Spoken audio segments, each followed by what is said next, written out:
नमस्कार, स्वागत है साहित्यिक झरोका चैनल पर। हम कर रहे हैं आचार्य रामचंद्र शुक्ल जी का निबंध श्रद्धा और भक्ति।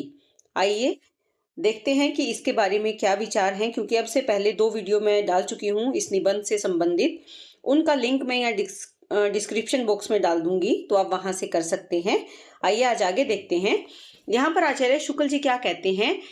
यहाँ दान के बारे में वो बता रहे हैं कि श्रद्धावश दान में उपयोगिता का तत्व छिपा हुआ है। स्मृतियों में श्रद्धावश दान पर बड़ा जोर दिया गया है और ऐसे दान के विषय में पात्र का विचार भी खूब किया गया है। यानी श्रद्धा से जो दान दिया जाता है उस पर बड़ा बल दिया गया है।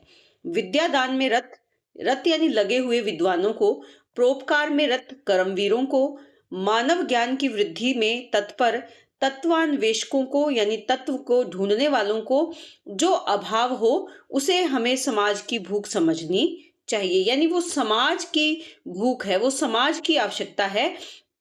जो विद्या दान में लगे हुए हैं विद्वान, जो परोपकार के लिए कर्मवीर काम कर रहे हैं, जो कुछ नया ढूंढने का प्रयास कर रहे हैं, वहां पर अगर इसमें कुछ अभाव है, कुछ कमी है, तो वो समाज की इच्छा है, समाज की भूख, उसे हमें समझना चाहिए। इन्हें जो कुछ हम श्रद्धावश देते हैं वह ठीक समाज के दुरुस्त पेट में जाता है। यानी इनको अगर हम कुछ दे रहे हैं तो वो किसको दे रहे हैं, यानी हम समाज को दे रहे हैं, जहां से रस रूप में उसका संचार अंग अंग में होता है। इसके विरुद्ध स्वार्थियों, अन्यायियों आदि को जो कुछ दिया जाता है वह समाज के अंग में उस प्रकार या उसी प्रकार नहीं लगता जिस प्रकार अतिसार या संग्रहणी वाले को खिलाया हुआ अन्न, ये दोनों ही क्या है, पेट की बीमारी है। यानी जिसको अतिसार हो या संग्रहणी हो, उसको अगर हम कुछ खिलाते हैं तो उस खाए पिए का असर नजर नहीं आता।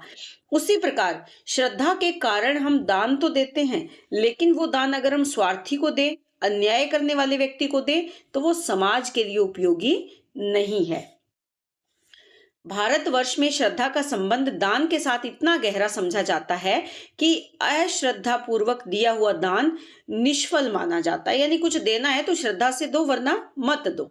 इसी से शुष्क प्रथानुसरण के रूप में भी यदि कुछ दिया जाता है तो श्रद्धा का नाम ले लिया जाता है।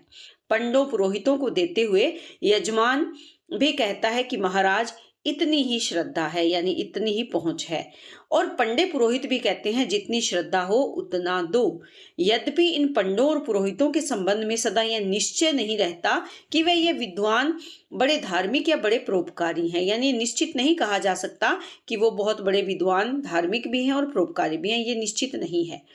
मनोविकार के उपयुक्त विषयों के निश्चय में कभी कभी बुद्धि की भी थोड़ी बहुत आवश्यकता होती है, क्योंकि एक ही व्यक्ति के प्रति किसी को श्रद्धा होती है और किसी को अश्रद्धा। इसका कारण घृणा के अंतर्गत अच्छी तरह दिखाया गया है। यानी घृणा का जो भाव है उसके अंतर्गत ये अच्छी तरह से स्पष्ट किया गया है। लेकिन ये जरूरी नहीं कि एक व्यक्ति के प्रति सबकी श्रद्धा हो, कुछ ऐसे भी होते हैं जिनकी श्रद्धा नहीं होती।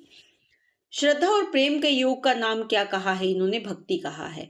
जब पूज्य भाव की वृद्धि के साथ श्रद्धा भाजन के सामीप्य लाभ की प्रवृत्ति हो, यानी ऐसी विशेषता बात हो कि वहां पर श्रद्धा भी हो और पूज्य भाव की वृद्धि भी वहां पर हो, उसकी सत्ता के कई रूपों के साक्षात्कार की वासना हो, ना हृदय में भक्ति का प्रादुर्भाव समझना चाहिए। यानी प्रादुर्भाव क्या होता है? आगमन। वहां पर हम भक्ति का आगमन नहीं मान सकते। कहां पर? जहां पर सत्ता के कई रूपों से को देखने की वासना जहां बसी हो, वहां पर भक्ति नहीं हो सकती। जब श्रद्धेय के दर्शन, श्रवण, कीर्तन, ध्यान आदि में आनंद का अनुभव होने लगे, जब उससे संबंध रखने वाला श्रद्धा के विषयों के अतिरिक्त बातों की और भी मन आकर्षित होने लगे, तब भक्ति रस का संचार समझना चाहिए। यानी जहां पर हमारी श्रद्धा है, वो श्रद्धा किसके लिए? उसके दर्शन के लिए है, उसको सुनने के लिए है, उसके कीर्तन करने के लिए है, उसका ध्यान करने के लिए। तो वहां पर क्या है? हमें आनंद का अनुभव होता है और तभी भक्ति का भाव हमारे मन में संचरित होता है। जब श्रद्धा का उठना, बैठना, चलना, फिरना, हंसना, बोलना, मोद करना आदि भी हमें अच्छा लगने लगे, तब हम समझ लें कि हम उसके भक्त हो गए हैं।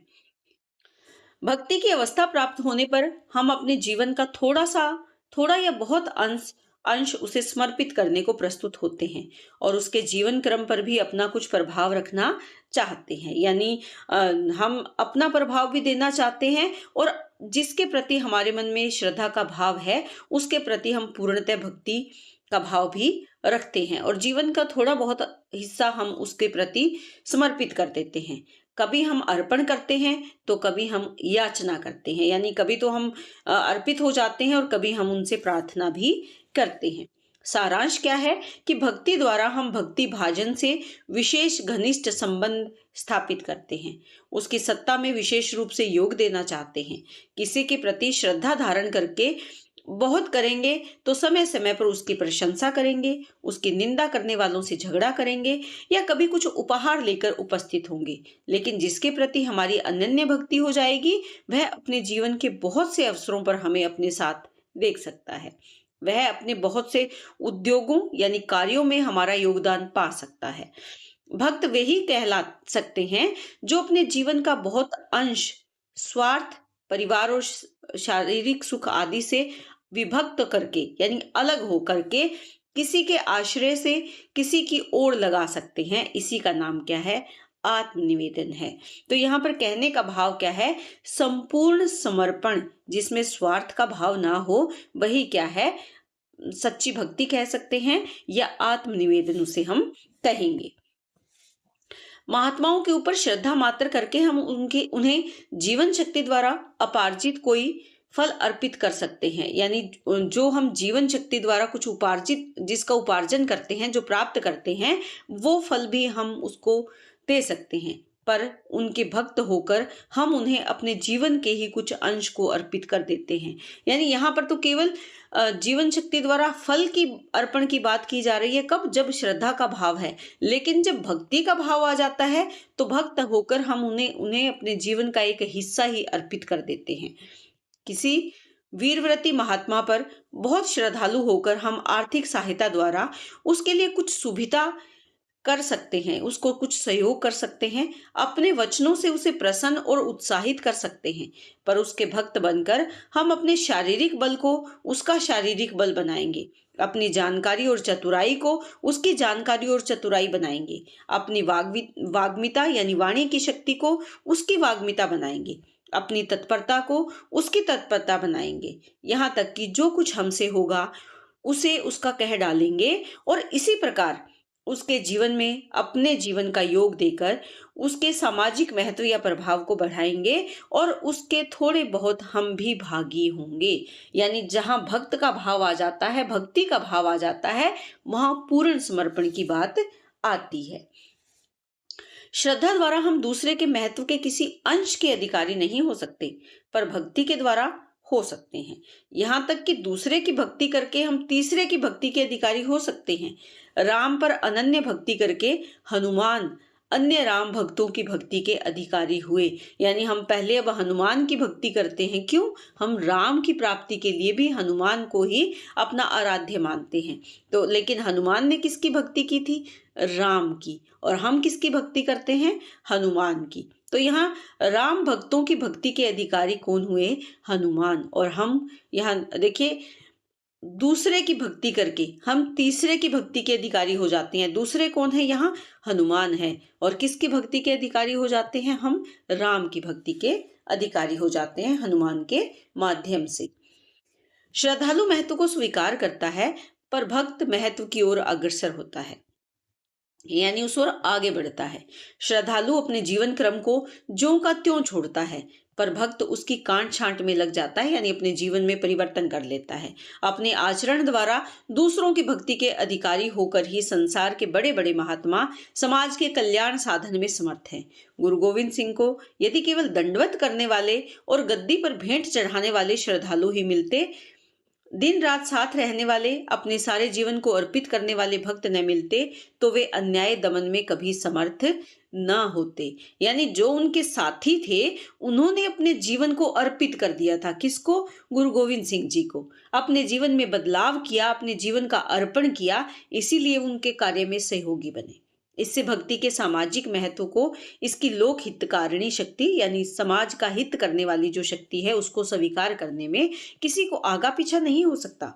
सामाजिक महत्व के लिए आवश्यक है कि या तो आकर्षित करो या किसी के प्रति आकर्षित हो जाओ। जैसे इस आकर्षण विधान के बिना अणुओं द्वारा व्यक्त पिंडों का आविर्भाव नहीं हो सकता, वैसे ही मानव जीवन की विशद अभिव्यक्ति भी नहीं हो सकती। भक्ति में किसी ऐसे सानिध्य की प्रवृत्ति होती है जिसके द्वारा हमारी महत्व के अनुकूल बात का प्रसार और प्रतिकूल गति का संकोच होता है। यानी अनुकूल बातें तो बढ़ती जाती हैं और प्रतिकूल बातें खत्म होती जाती है, संकुचित होती जाती है। इस प्रकार का सामीप्य लाभ करके हम अपने पहरा बिठा देते हैं, यानी अपने ही जीवन को हम संयमित कर लेते हैं, अनुशासित कर लेते हैं, अपने को ऐसे स्वच्छ आदर्श के सामने कर देते हैं जिससे हमारे कर्मों का प्रतिबिंब ठीक ठीक दिखाई पड़ता है।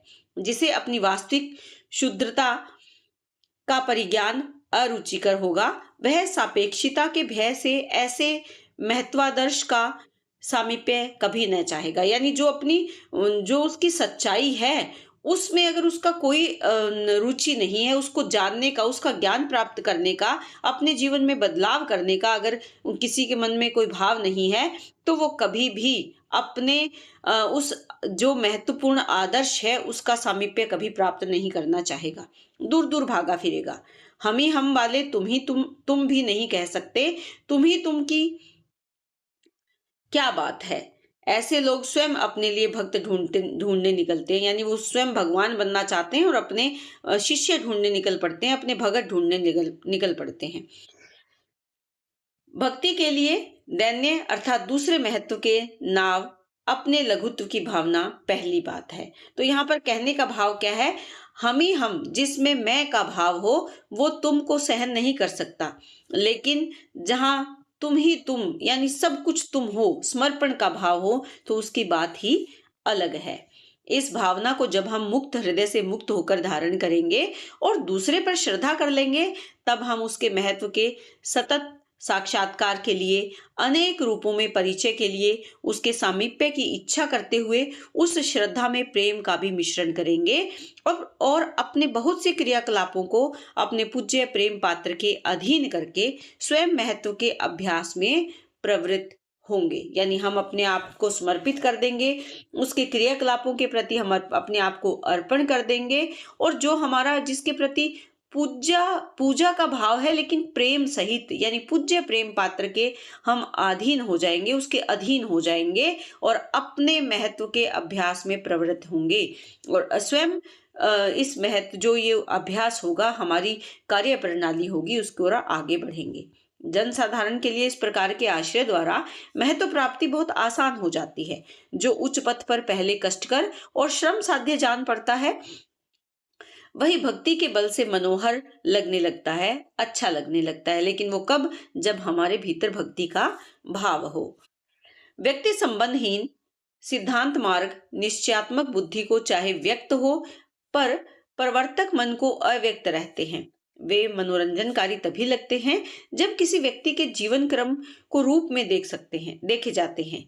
शील की विभूतियां अनंत रूपों में दिखाई पड़ती है। शील जो सहृदय है, अनुशासनशील है। मनुष्य जाति ने जब से होश संभाला, तब से वह इन अनंत रूपों को महात्माओं के आचरणों तथा आख्यानों और चरित्र संबंधी पुस्तकों में देखती चली आ रही है। जब इन रूपों पर मनुष्य मोहित होता है, तब सात्विक शील की ओर आप ही आप आकर्षित होता है। यानी जहां सात्विकता का भाव होगा, जहां सहृदयता का भाव होगा, अनुशासन का भाव होगा, वहां मनुष्य अपने आप ही आकर्षित होगा। शून्य सिद्धांत वाक्यों में कोई आकर्षण शक्ति या प्रवृत्ति कारिणी बदलाव करने की जो शक्ति या क्षमता है वो नहीं होती। सदा सत्य बोलो, दूसरों की भलाई हो, क्षमा करना सीखो, ऐसे ऐसे सिद्धांत वाक्य किसी को बार बार बकते सुन वैसा ही क्रोध आता है जैसे किसी बेहुदे की बात सुनकर। जो इस प्रकार की बातें करता चला जाए, उसे चंट कहना चाहिए। बस चुप रहो, तुम्हें बोलने की तमीज नहीं, तुम बच्चों या कोल भीलों के पास जाओ। यानी तुम इस समाज के लायक नहीं, या तुम में कोई ज्ञान का भाव नहीं। ये बातें हम पहले से जानते हैं। मानव जीवन के बीच हम इसके सौंदर्य का विकास देखना चाहते हैं। यदि तुम्हें दिखाने की प्रतिभा या शक्ति हो तो दिखाओ, नहीं तो चुपचाप अपना रास्ता लो। यानी अगर तुम में क्षमता है तो तुम इन बातों का प्रदर्शन करो, नहीं तो तुम अपने मार्ग पर आगे बढ़ो। गुण प्रत्यक्ष नहीं होता, उसके आश्रय और परिणाम प्रत्यक्ष होते हैं। यानी जो गुण है वो सामने दिखाई नहीं देता, बल्कि उसका जो परिणाम है वो नजर आता है। अनुभवात्मक मन को आकर्षित करने वाले आश्रय और परिणाम है, गुण नहीं। यानी जो मन है, जहां हमें किसी का अनुभव प्राप्त हो, वहां पर उसकी ओर जो मन का आकर्षण है वो आकर्षण करने वाले आश्रय और परिणाम वहां नजर आते हैं, बल्कि गुण हमें नजर नहीं आते। ये ही अनुभूति के विषय हैं। ये किसके विषय हैं? अनुभूति यानी अनुभव करने के। अनुभूति पर प्रवृत्ति और निवृत्ति निर्भर है। अनुभूति मन की पहली क्रिया है, संकल्प विकल्प दूसरी। यानी जहां हम अनुभव करें किसी चीज को, किसी वस्तु को, वो क्या है? पहली क्रिया है। तो यह कहने का भाव क्या है कि हम अगर संसारिक कार्यों में लिप्त होंगे, उनकी ओर प्रवृत्त होंगे, या फिर निवृत्ति यानी हम संसारिक मोह माया का त्याग करके अपना मार्ग प्रशस्त करेंगे। तो यहाँ पर ये मानते हैं कि अनुभूति की मन की पहली क्रिया क्या है? अनुभूति क्या है? मन की पहली क्रिया है। किसी बात का संकल्प या विकल्प वो क्या है? दूसरी श्रेणी में आता है या दूसरा सोपान है। अतः सिद्धांत पक्षों के संबंध में जो आनंद का अनुभव करने की बातें हैं, जो अच्छा लगने की बातें हैं, वे पथिकों में तथा उसके चारों ओर पाई जाएंगी। यानी जो मार्ग पर चलने वाले हैं और उसके चारों ओर वातावरण में ऐसी बातें सुनने को मिलेगी।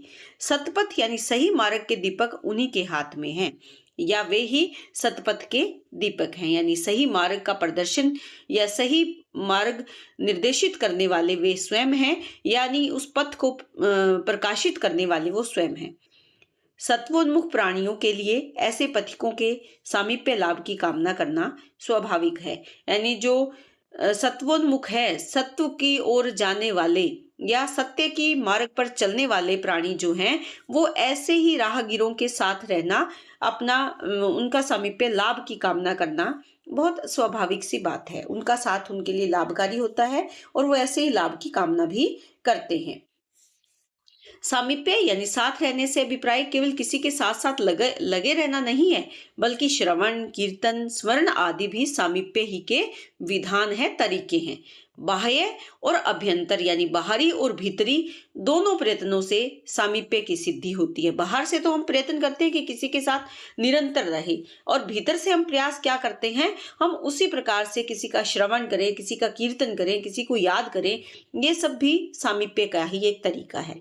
स्मरण द्वारा यानी किसी को याद करके हम अपने आराध्य को, उसके कर्म क्षेत्र को अपने अंतःकरण के सामने उपस्थित करते हैं।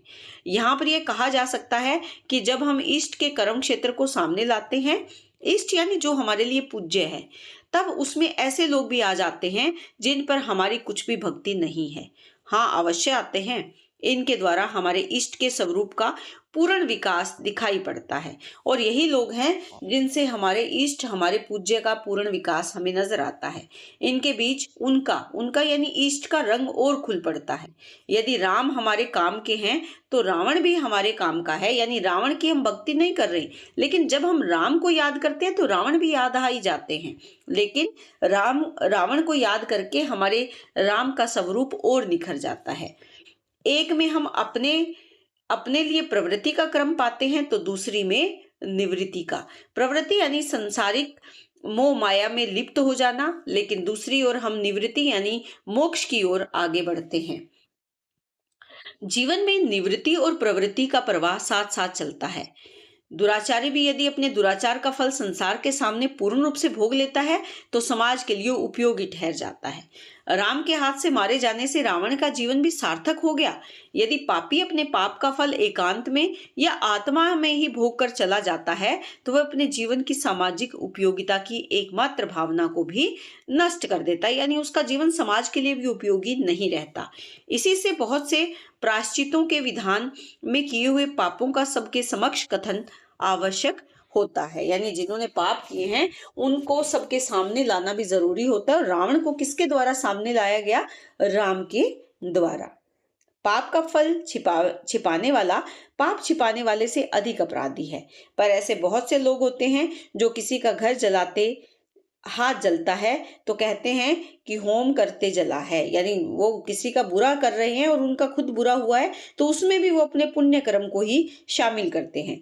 दुराचारियों के जीवन का सामाजिक उपयोग करने के लिए ही संसार में धर्म की मर्यादा स्थापित करने के लिए श्री कृष्ण ने अर्जुन को युद्ध में प्रवृत्त किया, यानी युद्ध की ओर लेकर गए।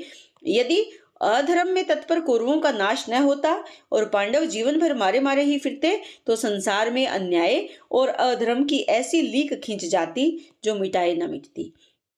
जिस समाज में सुख और वैभव के रंग में रंगी अधर्म की ऐसी लीक दिखाई पड़े उसमें रक्षा करने वाली आत्मा का अभाव तथा विश्वात्मा की विशेष कला के अवतार की आवश्यकता समझनी चाहिए। क्योंकि भगवान श्री कृष्ण ने क्या कहा है, यहाँ पर ये एक बताना चाहते हैं कि समाज की रक्षा करने के लिए किसी ऐसे को जो विशेष आत्मा है, जो विश्वात्मा है, उसका आना अवतार के रूप में आवश्यक हो जाता है।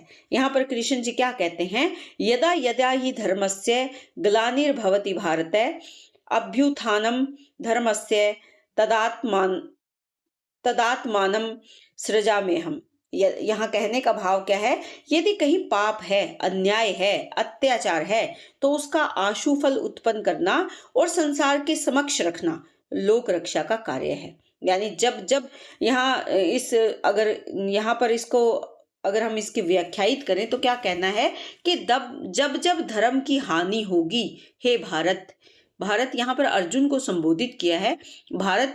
भरत वंश के या भारत के जो अर्जुन हैं उनको संबोधित करते हैं कि जब जब धर्म की हानि होगी तब तब यहाँ पर जो कृष्ण है या अवतार का जो आगमन है, कृष्ण जी आने की बात करते हैं और अर्जुन को बताते हैं इस महत्व को स्वीकार करें कि जब जब भी धर्म की हानि होगी तब तब, तदा तदा से अभिप्राय यहाँ क्या है, तब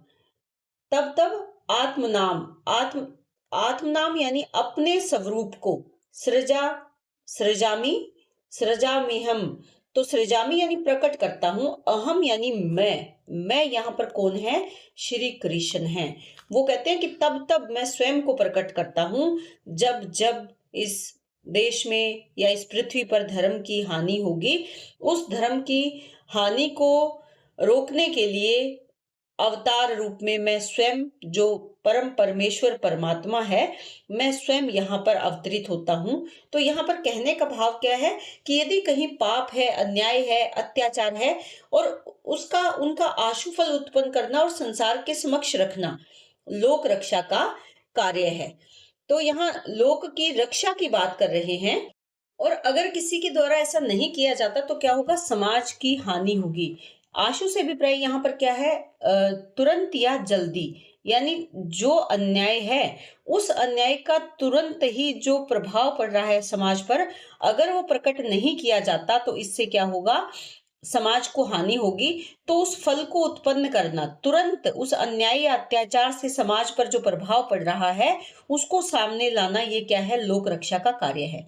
अपने ऊपर किए जाने वाले अत्याचार और अन्याय का फल ईश्वर के ऊपर छोड़ना व्यक्तिगत आत्मोन्नति के लिए चाहे अच्छा हो, पर यदि अन्याय या अत्याचारी अपना हाथ नहीं खींचता तो लोक संग्रह की दृष्टि से वह उसी प्रकार आलस्य या कायरपन है जिस प्रकार अपने ऊपर किए हुए उपकार का कुछ भी बदला न देना कृतघ्नता है। यहाँ पर कृतघ्नता से अभिप्राय क्या है, यानी भलाई को ना मानना, उपकार या भलाई को ना मानना, भलाई को न मानना, यानी हमारे ऊपर किसी ने कोई उपकार किया लेकिन हम उसके उपकार को नहीं मानते, उसकी भलाई को नहीं मानते। तो कहने का भाव स्पष्ट है कि अगर समाज में कहीं भी अन्याय है तो उस अन्याय का विरोध करना हमारा कर्तव्य बनता है। उस अन्याय के विरुद्ध जो समाज पर प्रभाव पड़ रहा है, उस अन्याय का, उस प्रभाव को रोकना और समाज को सही दिशा मार्गदर्शन देना, यही कर्म का सिद्धांत है जो गीता के माध्यम से श्री कृष्ण ने दिया था और यहाँ पर उसी सिद्धांत को ये मानने की बात कह रहे हैं। तो आज के लिए इतना ही। उम्मीद करती हूँ कि आपको ये निबंध अच्छे से समझ में आ रहा है। नेक्स्ट वीडियो में हम इस निबंध को पूरा करेंगे। बहुत बहुत धन्यवाद। इसी तरह चैनल से जुड़े रहें।